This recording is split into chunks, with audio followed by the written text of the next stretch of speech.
You're watching How Leap. Let's change the RedNote tap language to English. First, ensure you have the latest version of the app. Open the RedNote tab.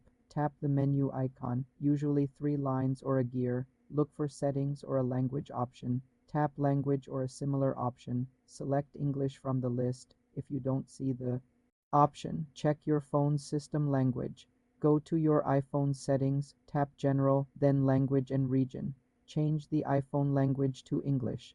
The app may follow the system language. You're watching How Leap.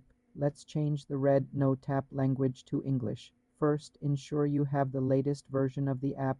Open the RedNote tab. Tap the menu icon, usually 3 lines or a gear. Look for settings or a language option. Tap language or a similar option. Select English from the list. If you don't see the option, check your phone's system language. Go to your iPhone settings, tap General, then Language and Region. Change the iPhone language to English. The app may follow the system language. Restart the app after changing the language. For more simple tech tutorials, subscribe to the channel.